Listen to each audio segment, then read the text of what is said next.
What's up po mga idol? Ayan, so isa na naman nakikita nating nalugi siguro yung mga farmer dito.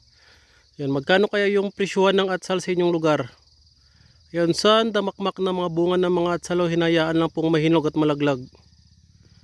Ayan o, grabe. So malaman mo talagang inabandona ng mga idol dahil yung mga damo, sobrang kapal na ng mga damo sa punuan. Hindi nalalaglag na yung mga hinog na bunga ng atsal. Ayan, hanggang doon pa talaga to sa pinakababa mga idol. Hanggang doon pa oh. Yan. So kasi kapag mahal naman ang presyuhan ng atsal, hindi po magganito. Yan. For sure, hina-harvest talaga itong mga, before pa man siya maghinog, tricolor pa lang, hina-harvest na po yan siya at saka binibenta mga idol. Yun lang, kapag naghinog na po yan sa puno, meaning, mura yung presyuhan ng atsal. You know, sobrang ganda pa ng quality nyo. Malalaki. Ewan ko kung nakapag-harvest ang mga ano dito. Kasi oh, tingnan nyo. Nakapag-harvest pa yung owner dito. Yan. Sayang na sayang. Mahal pa naman yung mga inputs. Herbicide, insecticide, fungicide sa atsal. At the same time, naka-plastic mulching pa oh. Pero malaman mo siyang pinabayaan na kasi kahit yung punuan niya na naka-plastic mulching, hindi na po siya tinanggalan ng damo.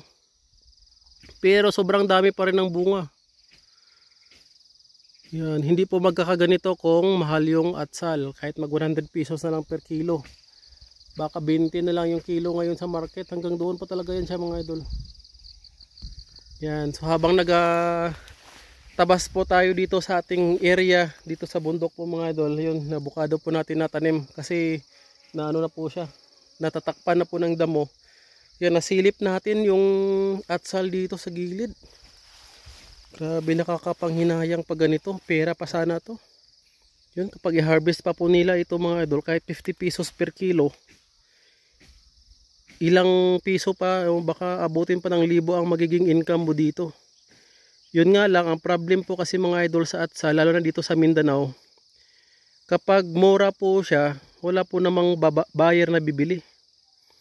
Unless dadalhin mo sa palengke, yun nga lang, pagdating doon ay mura naman po mga idol. Yung bayad mo dito sa harvest, bayad mo sa tracking papuntang palengke, eh baka break even, pagod na yung ginansya mo. Oh, tingnan nyo oh. Nahihinog na. Parang hindi pa talaga siya napitasan oh. Kasi yung sa punuan niya, yung mga first fruits, andyan pa. Grabe sa banda yung bunga.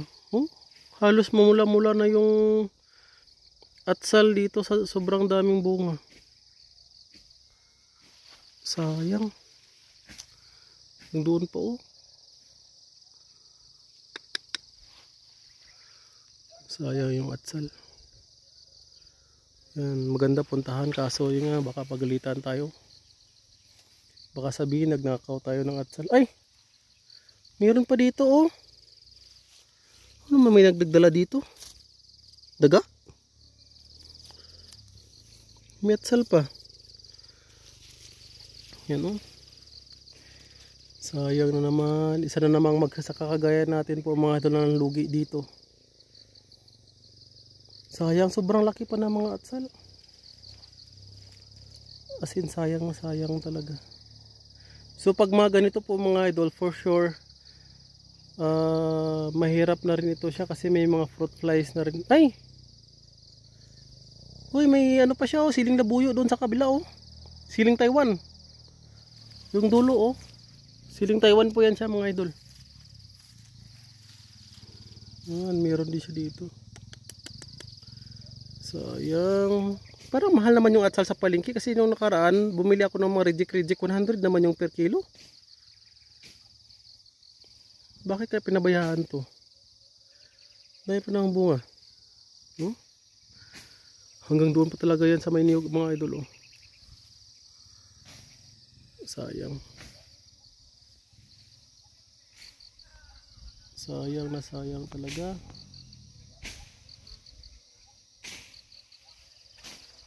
Hanggang doon oh. Lugi na naman.